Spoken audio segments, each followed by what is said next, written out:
Name of our lab. Not just that. This is something that appeared in a dream I had, and when I woke up, I was just staring at these 3 characters, and I didn't know how to pronounce it. What is this? And I read it down. 2 null y. Null. Oh wow, that's actually deep.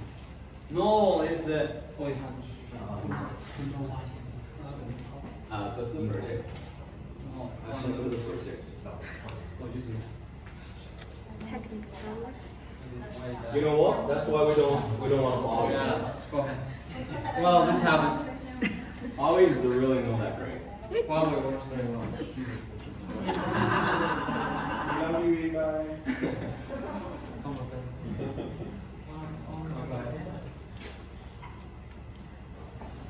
So, null is the empty set, the zero, basically the idea that the universe started from the Big Bang, from nothing. And that's the essence, the origin of everything. And 2 is represents duality, the yin and yang, positive, negative, good and evil, true and fake, like woman and man, right, left, up, down. The idea that everything is created through opposites, through negation. And this is what creates ultimately a why. And how it happens. Why is literally the ultimate question, the question every kid will ask. You know, when you were little, you would ask your parents, like, well, why is this like this, or why is this like that? And yeah, your parents probably would be like, shut up, kid.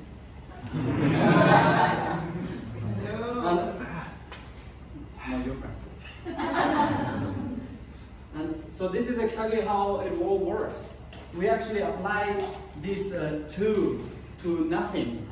And that's how we create meaning in the world. That's how we create matter, antimatter, electrons, positrons, upwards, downwards, men and women. And actually, in fact, Y, right? Y is what makes the difference between men and women. It's the Y chromosome.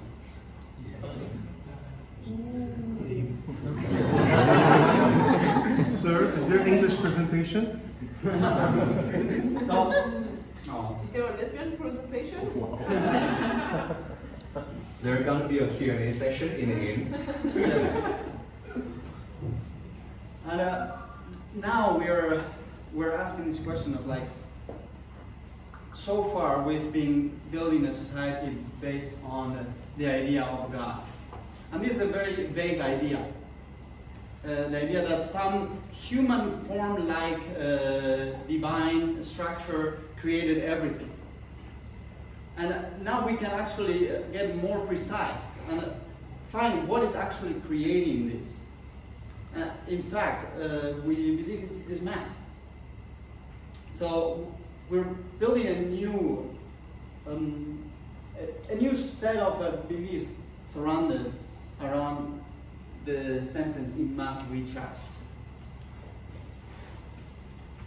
Right now we trust algorithms all the time, and we use Facebook, WeChat, all kinds of different applications that basically collect our data and feed us something. And we're trusting these algorithms with our lives right now, with most of our attention.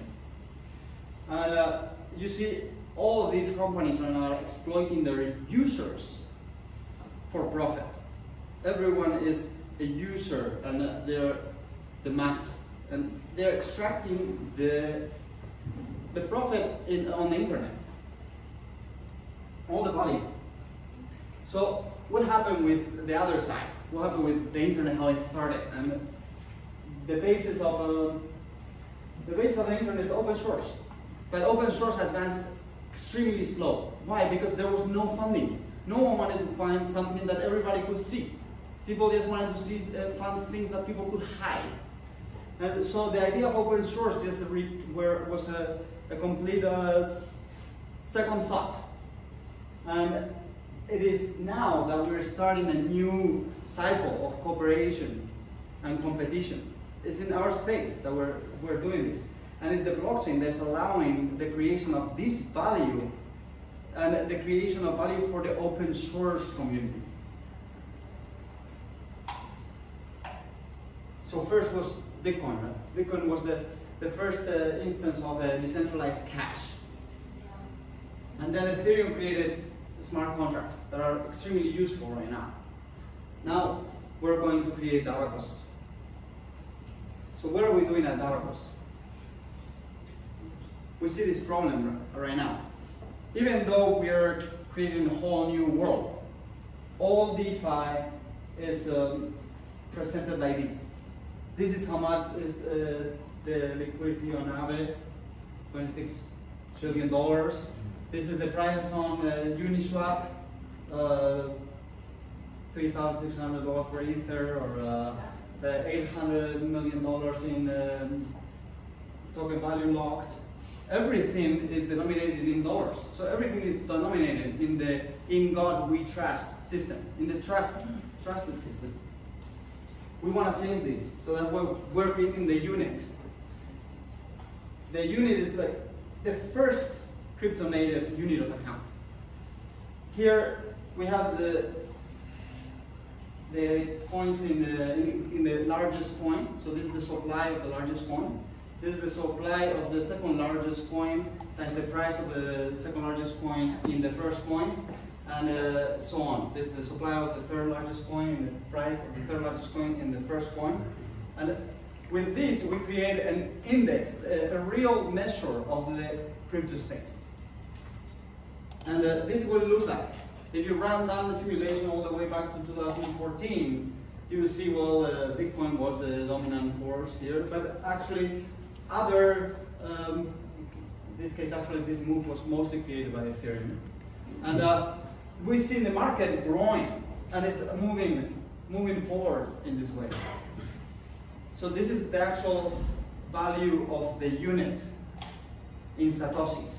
This is 6,200 Satoshis is worth about today, pretty much. And how is it composed? So what is the unit architecture? Well, the coins chosen for the unit are coins that have a large market capitalization based on the largest coin. So it has to be at least the supply of Bitcoin in this case over 3 to the 5th power. And the volume has to be at least the supply of Bitcoin divided by 3 to the 7th power. It has to be a 50% available supply, and also the currency must be defined by the consensus rules. So these thresholds are actually measured over time. So we measure like 30-day averages, 90-day average, 270-day averages, and calculate these volumes and market caps, and all these coins need to meet those thresholds. Not only that, but we also have a measure of the market. So we actually take in account the population data and the life expectancy, because at the end we are the ones participating here. So what are the advantages of this unit? Well, it's independent from fiat. It's not like what we see in all the DeFi projects these days. As you see, it's all only coins, only crypto coins are in the index. So it's a better measure of the market, and I can show you by this chart. So for example, this is VeChain, and just put a kind of one of the coins in the index randomly, and you can see the price of VeChain shooting up here. This was like last year. This is 2021, 2020, 2019. And actually, this move against dollars is this move right here against the unit. So in fact, the largest moves of VeChain in the market have been actually in 2018, 19. Right here, this area. Is this area right here. And so it tells you that the unit is a better measure of relative value in the market. You can actually see the value of VeChain is shrinking as the market keeps growing. And you can see with other coins will be growing against the market. And this is how we should be looking at the market, not through centralized banking infrastructure and them telling us what value is. So the other thing we're working on, that's the main thing. There's one more point I want to make, is that it's a decentralized index, in that we will have a governance structure to, once the coins cover certain requirements, we still have to have a system to include or exclude coins from the index. So we have a governance token and a governance structure for like a voting mechanism for this. Right.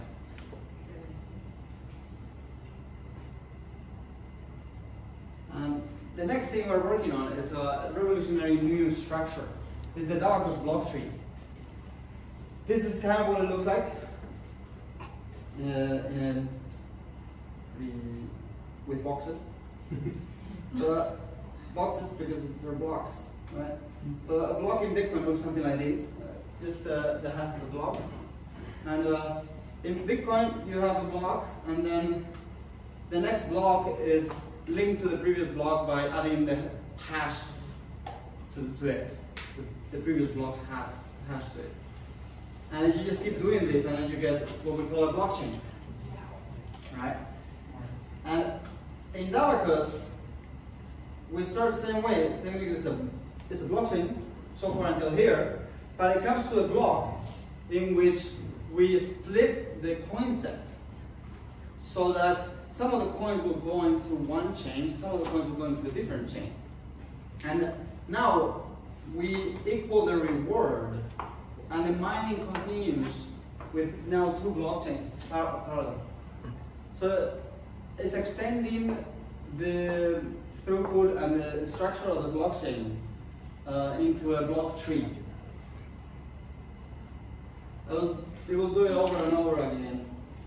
And every time there is just a period of time, maybe 1 year. And this is parallelizing the blockchain progressively instead of doing starting the structure. It's a time commitment. So what does this solve? Well, this solves the blockchain trilemma. Because Bitcoin and Ethereum are both, they cannot scale so far. They don't have a strategy to scale, other than second layer structures. But this is a base layer structure that actually scales indefinitely, as long as you keep splitting.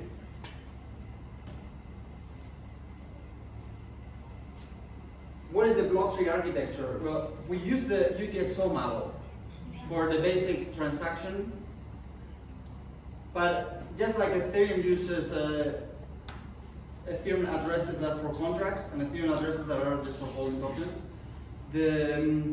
we have an account abstraction for contracts. The PW is PW based.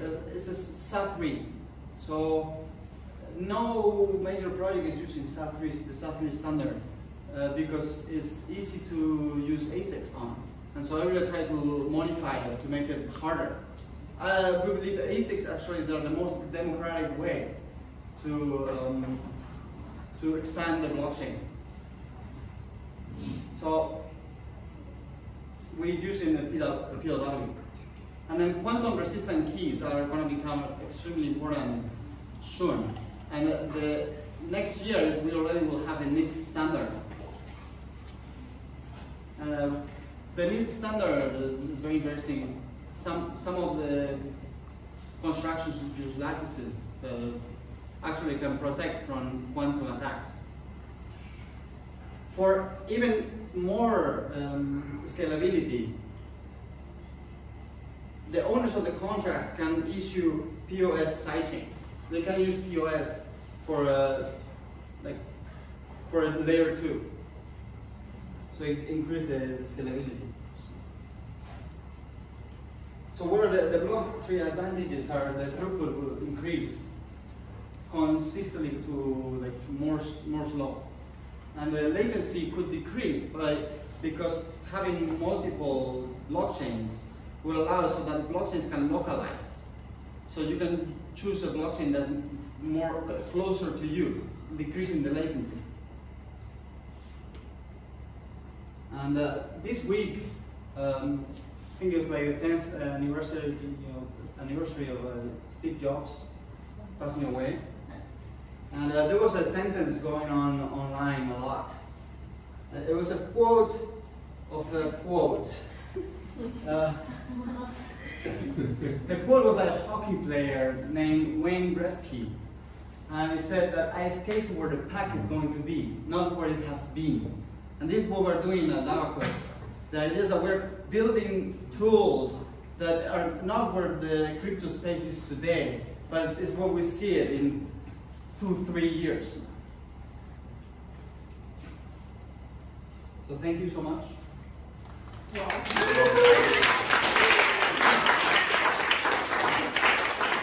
Thank you everyone for being part of this revolution, really. Any questions, please? Well moon, sir. I'm just kidding. Amazing, bro.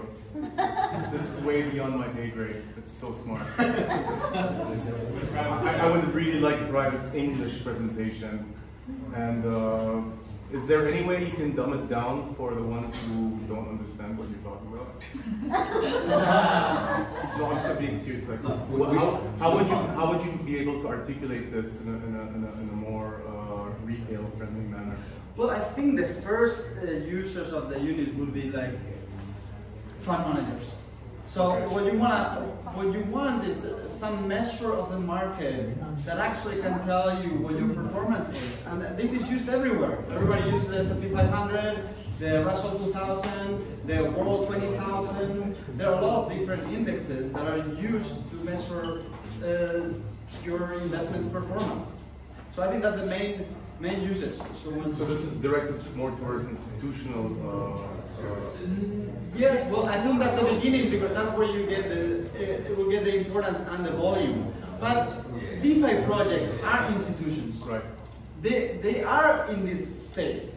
They need a measure inside this market. Right. Yeah. Thank you so much. How do you do? If you minimize the volatility by investing in different, by having a basket of different currencies, how do you optimize it for the return? That's your secret sauce. The return?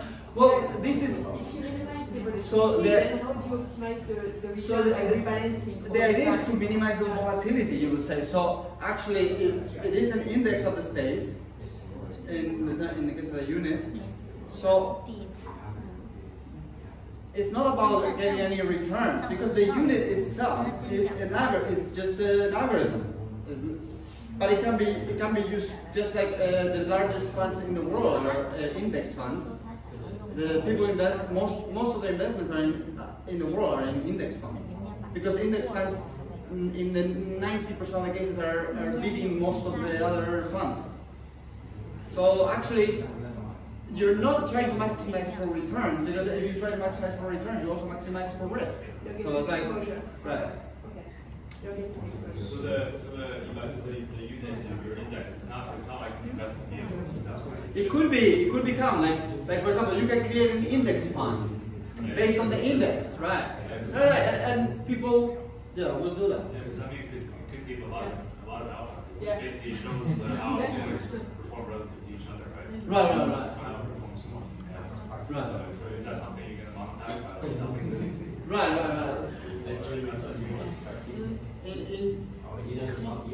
I think in general it could become like the index of the space. So monetizing it, like already just the fact of governing it is a huge monetization if everybody's using it. Right. It's like economic.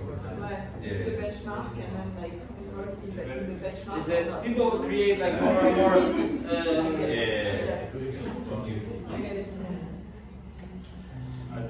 We don't necessarily like You have a chart of the unit versus protein. cryptocurrency market cap plan to be able to So it's going to be very close. The only thing, because a lot of the market cap is noise, right? But noise can distort market cap huge. You can create $1 trillion coin right now. We can do it right now. Right. Give you one, you give me $2 trillion. That's what I was going to ask. Yeah. Actually, because like basically this is the market cap of the total, like the biggest, Right. the biggest amount of this Bitcoin rather than USD. And the unit is basically representing something like S&P.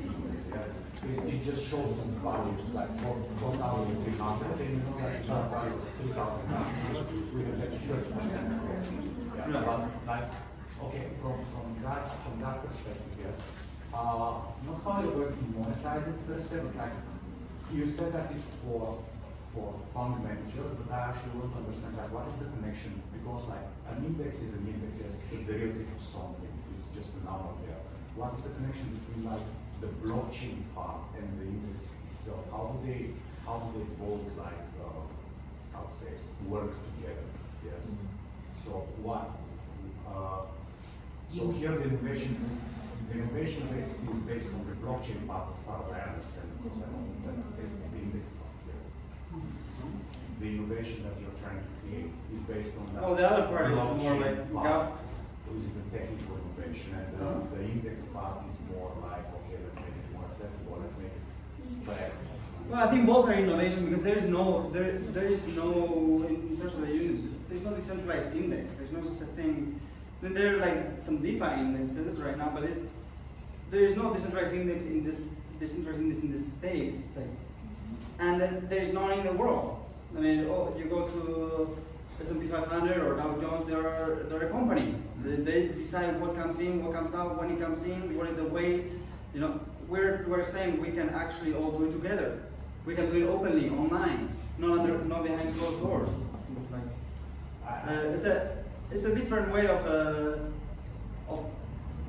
basically building a community index, which is extremely necessary, as you see on all the DeFi projects. We can all keep using dollars.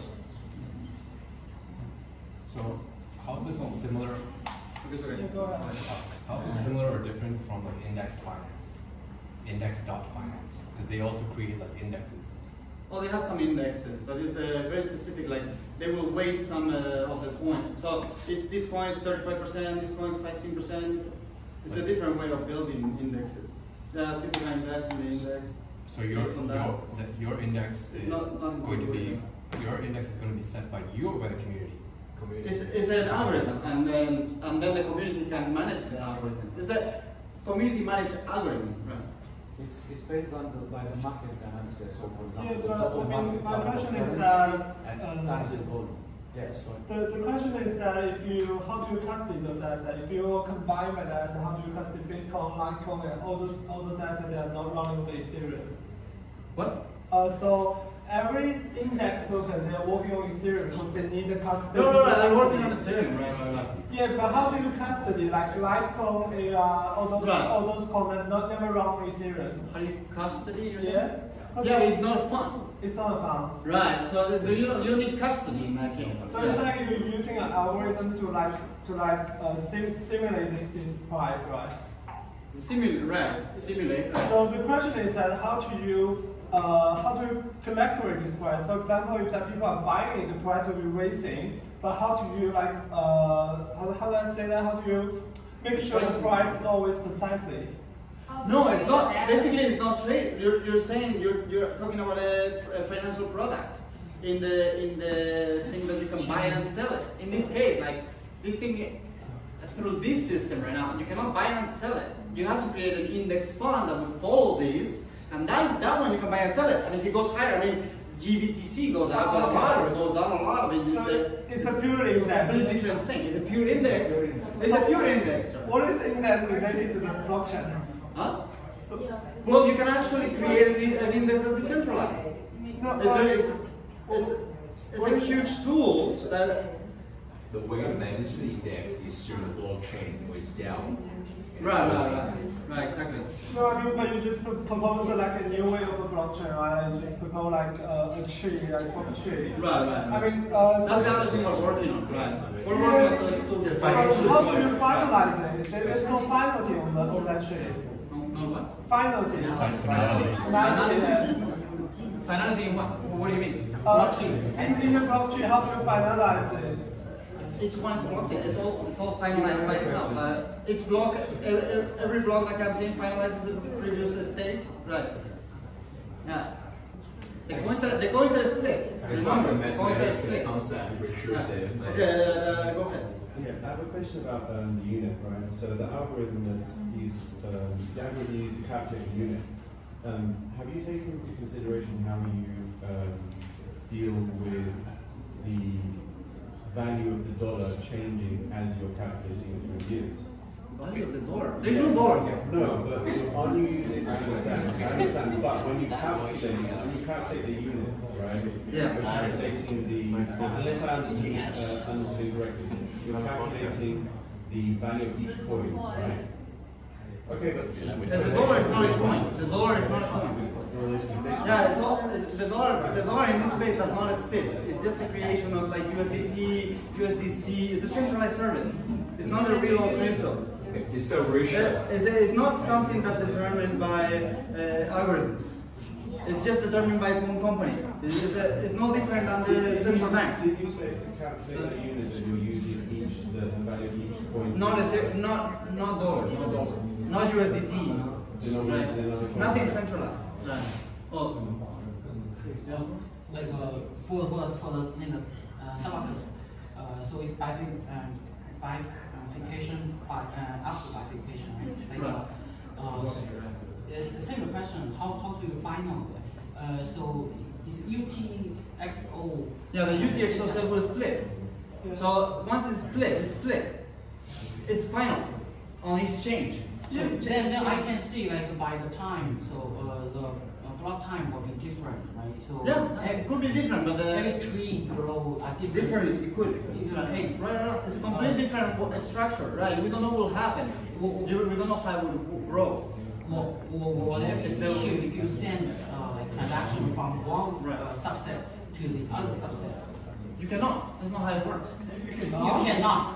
You cannot. Then how I can connecting accounts in different subsets, like if they want to make transactions through contracts, right? So there will be another layer of contract to. There is, right.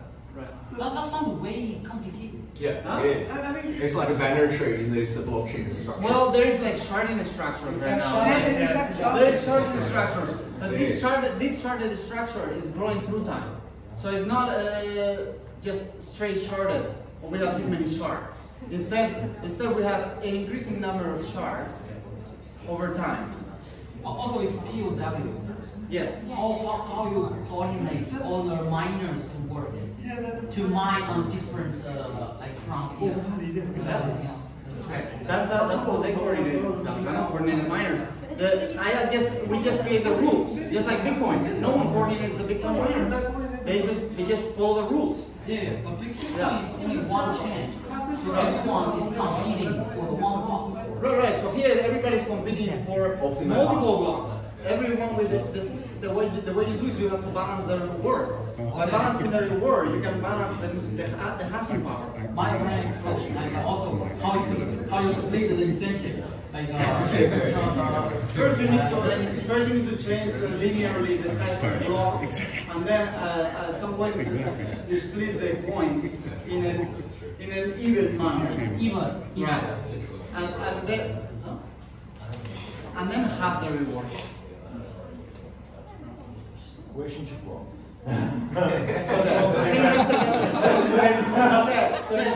Last question. Yes, as the co-founder of this project, I